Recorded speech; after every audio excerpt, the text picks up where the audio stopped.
कहानी की शुरुआत होती है जिमी कलन नाम के एक आदमी से जो अभी अभी जेल से छूटा था। वो सीधा जाकर अपने खबरी से मिला और उससे अपनी गाड़ी, बंदूक और कुछ खुफिया कागजात लेकर चला गया। इन कागजों में प्रेस्कॉट एश्टन नाम के एक आदमी के बारे में जानकारी थी। इसके बाद कलन सीधा प्रेस्कॉट के ऑफिस पहुंचा और उसे गोली मार दी। जल्द ही ये मामला FBI तक पहुंचा और एजेंट हम्फ्रीज और सिसिरो मिलकर इसकी छानबीन में लग गए। उधर कलन ने वापस जाकर अपने खबरी को कुछ पैसे दिए और बाकी नाम बताने को कहा। वहीं दूसरी ओर हम एक किलर को देखते हैं जिसे किसी आदमी ने कलन को मारने का मिशन सौंपा था। इधर FBI ऑफिस में डिटेक्टिव सिसिरो को कलन के बीते हुए कल के बारे में कुछ खास जानकारी मिली। उसने हम्फ्रीज को बताया कि कुछ साल पहले कलन और उसका भाई एक बैंक लूटने गए थे। हालांकि उनका प्लान कामयाब रहा, लेकिन बदकिस्मती से किसी ने उनकी खबर दूसरी गैंग को दे दी। अचानक उन पर माफिया गैंग्स ने मिलकर हमला कर दिया क्योंकि वो लोग बैंक से लूटे हुए पैसों को हथियाना चाहते थे। वो कलन और उसके भाई गैरी पर अत्याचार करने लगे, लेकिन गैरी इतनी जल्दी अपनी लूट का पता बताने को राजी नहीं था। लेकिन कलन को अपने भाई की जान प्यारी थी, इसीलिए उसने गुंडों को पैसों का पता बता दिया।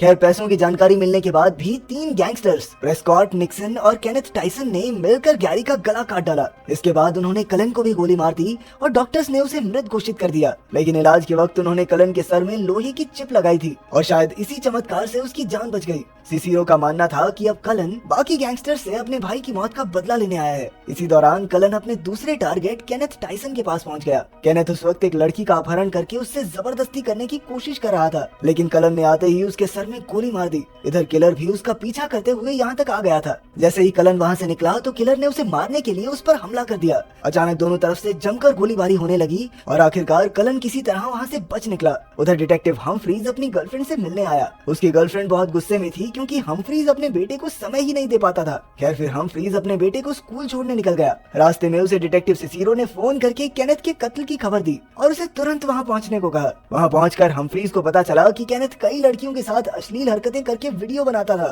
फिर सिसिरो ने उसे बताया कि लोगों ने यहाँ एक और शूटर को भी देखा है जिसने कलन पर हमला किया था। उधर किलर अड्डे पर काफी गुस्से में बैठा था क्योंकि आज वो कलन को मारने का मिशन पूरा नहीं कर पाया। उसने अपनी गर्लफ्रेंड लिली को इस बारे में बताया तो लिली ने उसे भरोसा दिलाया कि आज नहीं तो कल तुम कामयाब जरूर होगे। उसकी बात सुनकर किलर शांत हो गया और उसने खुश होकर लिली को उससे शादी करने को कहा। उधर कलन अपने दुश्मनों को खत्म करके अपनी गर्लफ्रेंड नान के घर आ पहुंचा, लेकिन उसे ये देखकर धक्का लगा कि नान ने जिंदगी में आगे बढ़कर अपना परिवार बसा लिया था। कलन ने उससे अपने बच्चे के बारे में पूछा जो जेल जाने से पहले नान के पेट में था, लेकिन नान कहने लगी कि उसका मिसकैरेज हो गया था क्योंकि वो कलन के साथ जिंदगी नहीं बिता सकती थी। ये सुनकर कलन को गहरा सदमा लगा और वो वहाँ से जाने लगा, लेकिन पीछे से नान ने कहा कि वो उसके साथ है। वो चाहती थी कि कलन अपने भाई की मौत का बदला जरूर ले। वहीं दूसरी ओर किलर ने लिली से शादी कर ली और दोनों जश्न मनाने निकल गए। तब किलर ने उसे अपने दिल की बात बताते हुए कहा कि वो जुर्म की दुनिया छोड़कर एक आम जिंदगी बिताना चाहता है। उधर कलन अपने अगले दुश्मन निक्सॉन को मारने की तैयारी में जुट गया। उसने निक्सॉन को एक क्लब में जाते हुए देखा और उसे याद आया कि कैसे निक्सॉन ने उसके भाई का गला रेत कर उसकी हत्या कर दी थी। अब कलन भी उसके पीछे अंदर घुसकर बाथरूम में आ गया। तब निक्सॉन ने उसे देखकर कहा कि वो जानता था कि कलन उसे ढूंढते हुए यहाँ जरूर आएगा। इसके बाद निक्सॉन ने गार्ड को बाहर भेज दिया और खुद कलन के साथ 2-2 हाथ करने का फैसला किया। जल्द ही दोनों में हाथापाई शुरू हो गई, लेकिन कलन ने उसके सीने में चाकू घोंप दिया और तुरंत वहाँ से भाग निकला। वहीं दूसरी ओर किलर जुर्म की दुनिया से निकलना चाहता था, लेकिन कलन को मारने का अधूरा मिशन उसे अंदर ही अंदर खाए जा रहा था। आखिरकार उससे रुका ही नहीं गया और उसने मिशन पूरा करने का फैसला किया। तभी लिली को इसका पता चल गया और उसने किलर को रोकने की कोशिश की, लेकिन किलर ने उसकी एक न सुनी और मिशन पर निकल गया। अगली सुबह किलर और डिटेक्टिव्स दोनों अपने काम पर निकल पड़े। हम्फ्रीज ने सिसिरो को कॉल करके कल रात हुए निक्सॉन के कत्ल के बारे में बताया। हम्फ्रीज को शक था कि इसमें कलन का हाथ है, पर सिसिरो को ऐसा नहीं लगता था। खैर, फिर हम्फ्रीज ने खुद क्लब में जाकर सच का पता लगाने का फैसला किया। जल्द ही हम्फ्रीज और सिसिरो को खबर मिली कि निक्सॉन की जान बच गई थी और अब एक हॉस्पिटल में उसका इलाज चल रहा था। उधर जब कलन को इस बारे में पता चला तो उसे फिर याद आया कि कैसे निक्सॉन ने उसके भाई को मारा था, इसीलिए वो फिर से निक्सॉन को मारने हॉस्पिटल की ओर निकल पड़ा।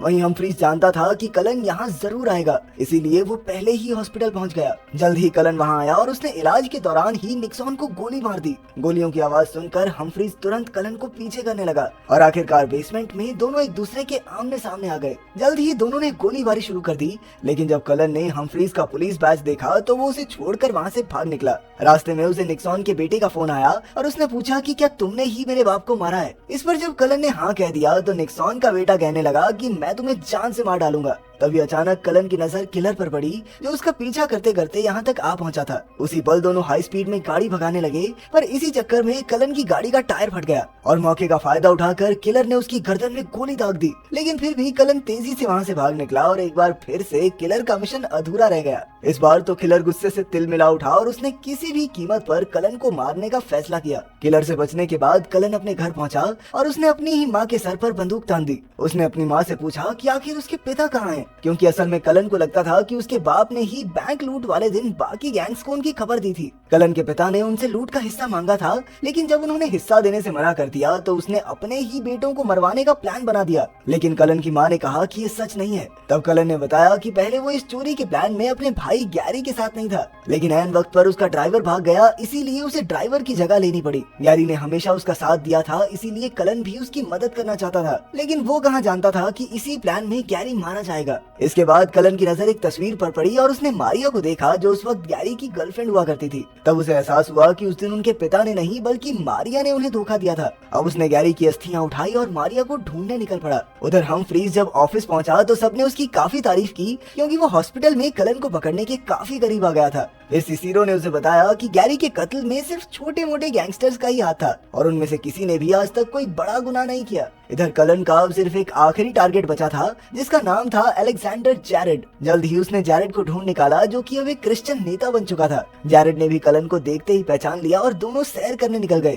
जैरेड कहने लगा कि अब वो ईसाई धर्म का सत्संग करता है और उसने हाल फिलहाल एक लड़के को भी गोद लिया है। लेकिन कलन ने कहा कि इससे तुम्हारे पाप तो नहीं धुल जाएंगे ना। तब जैरेड ने सफाई देते हुए कहा कि वो गैंग का हिस्सा जरूर था, लेकिन वो नहीं जानता था कि बाकी गैंग वाले गैरी को मारने की फिराक में थे। उसने उन्हें रोकने की भी कोशिश की, लेकिन वो गैरी को बचा नहीं पाया। जैरेड ने कहा कि उसे तो सिर्फ दरवाजे की रखवाली करने के लिए बुलाया गया था और सच में उसे इस प्लान के बारे में कुछ भी मालूम नहीं था। इसके बाद उसे जेल की सजा भी हुई और वहाँ से जब वो बाहर निकला तो एकदम बदल चुका था। तब उसने अपने गुनाहों से तौबा कर ली और अपनी पूरी जिंदगी लोगों की भलाई में लगाने का फैसला किया। उसकी कहानी सुनकर कलन का भी दिल पिघल गया और वो जैरेड को गोली नहीं मार पाया। आखिरकार उसने जैरेड को माफ करके घर वापस लौट जाने को कहा। इसके बाद कलन एक कैंप में अकेला बैठा था कि अचानक किलर वहाँ उसे मारने आ पहुंचा। उसी वक्त डिटेक्टिव हमफ्रीज भी वहाँ आ गया और उसने सिसिरो को फोन करके बताया कि वो कलन को पकड़ने जा रहा है। ये सुनकर सिसिरो घबरा गई और उसने हमफ्रीज को बाकी पुलिस वालों के आने तक इंतजार करने को कहा, लेकिन हमफ्रीज कहने लगा कि इतना वक्त नहीं है।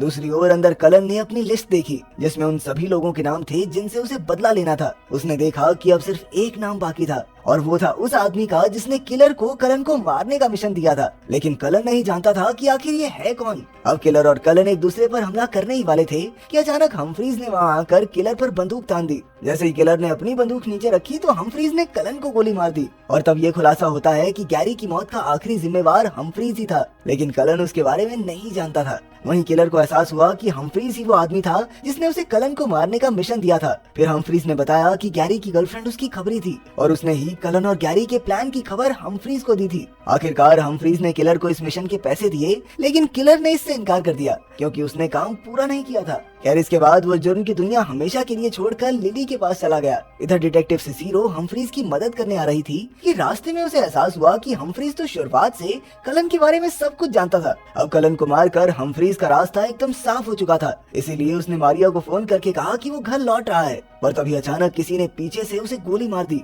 ये कोई और नहीं बल्कि कलन ही था। असल में कलन के सर में लोहे की चिप लगी थी, जिस वजह से उसकी जान बच गई। जल्द ही एफबीआई की टीम वहां पहुंची और उन्हें हमफ्रीज की लाश मिली, लेकिन सिसिरो ने हमफ्रीज की असलियत छिपाए रखने का फैसला किया। आखिरकार कलन का बदला पूरा हो गया था, इसीलिए उसने गैरी की अस्थियां समुद्र में बहा दी और अपने रास्ते पर निकल गया।